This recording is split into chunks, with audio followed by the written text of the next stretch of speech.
run.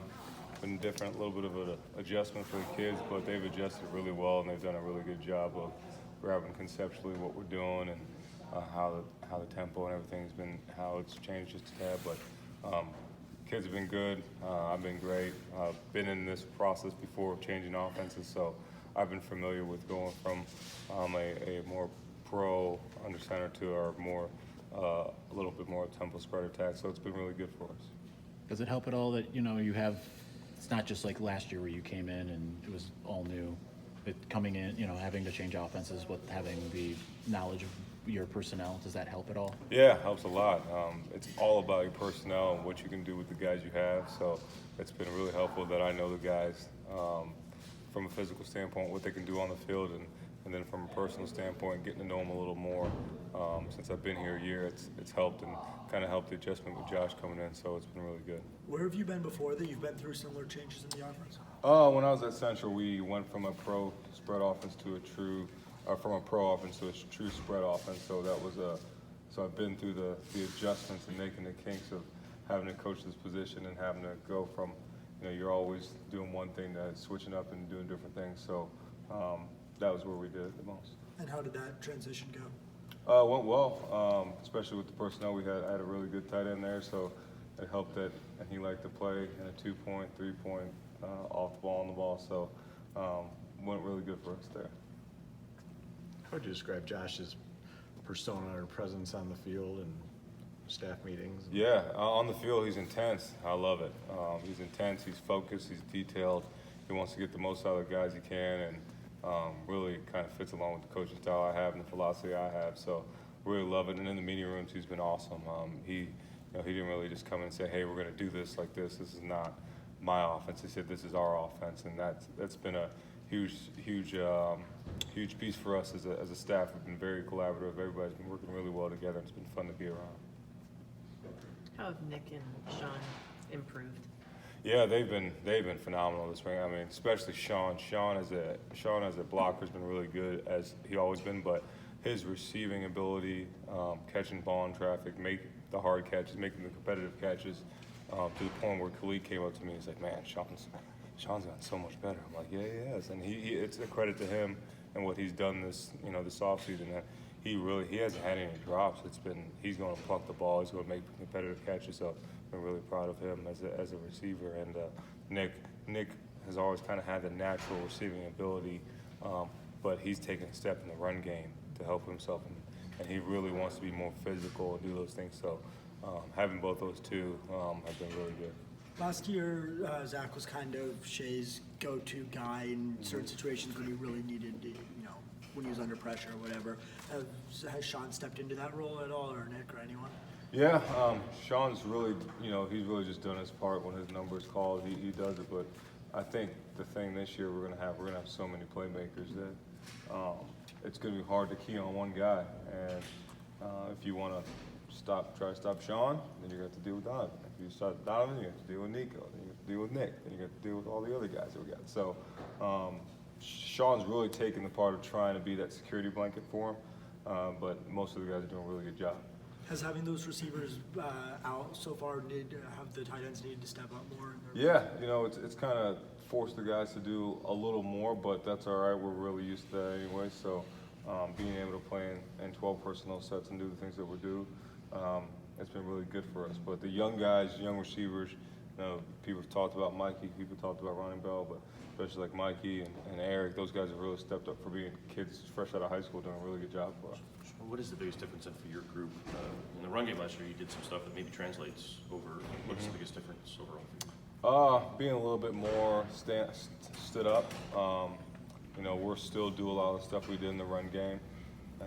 From a scheme standpoint, we'll change it up depending on obviously by the defense we face, but more so the positions that we're going to be in for the multitude of times. What's enabled Eric All to make this early impact that he's been making? His mental makeup, man. The kid he's extremely tough, and he does some things for a freshman that you don't really expect.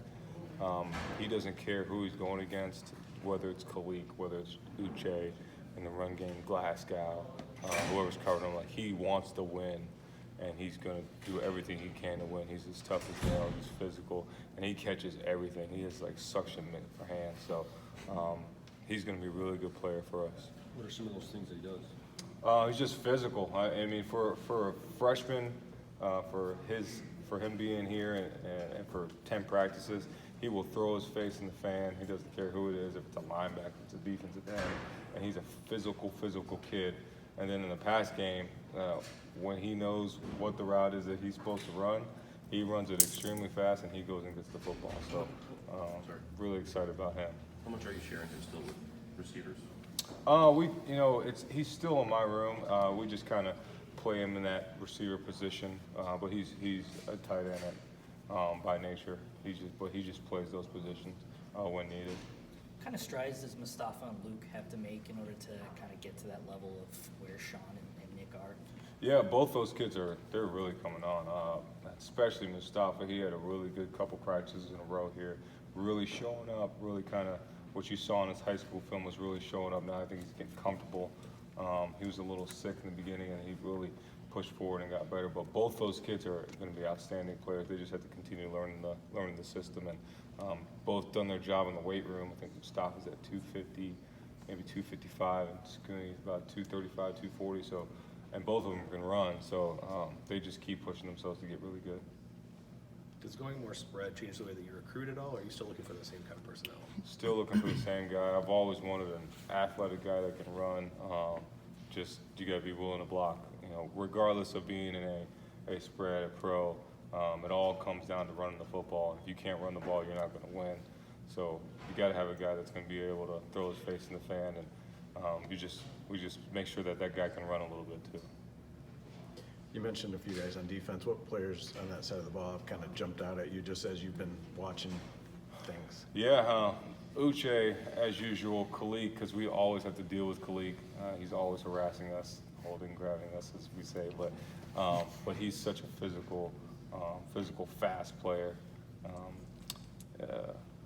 Michael Barrett's done some really good things. And obviously, Brad and Josh and those guys always are solid players, really good players for us. But for us in our room, we always have to deal with Kalik. We always have to deal with Glass. We have to deal with Glasgow. So those are the guys that really jump out for us. Does the competition water heat up in your room, given that you guys used to use so many multi-second sets, maybe not as much anymore? Is that, Yeah, I mean, it's definitely a competition every day because they're always trying to push each other.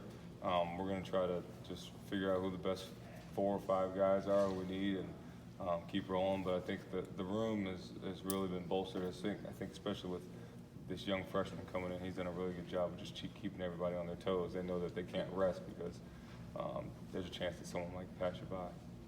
Just to piggyback on that, though, there are probably more sets with one tight end instead of 2 or 3, right? We'll see.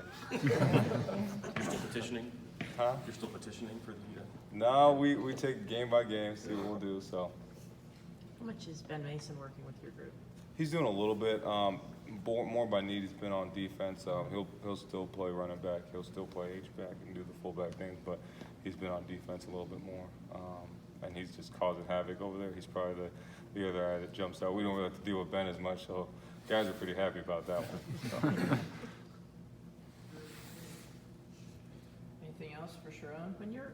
When Josh got the job, I mean, a lot of the guys said they went back and players said they went and looked at Alabama film. Did you do that as well to see what he was doing there? Yeah, I've had a previous relationship with Josh. So when I was at the University of Louisville, we recruited against each other when he was at Vanderbilt, and I just kind of kept in touch with him in the past 6 or 7 years, and I've known him for a long time, kind of known his background, what he's done. So I went back and I was already going to do a study on them anyway. So I went back and watched the whole season too. So I was pretty impressed by the stuff that they did with all the sets that they have there. So. Do you like what he did with the tight ends? Oh yeah, loved it. Mm-hmm. Yeah. Big speed and space, is it, Yep, Sean? big speed and space. I'll let them handle that one.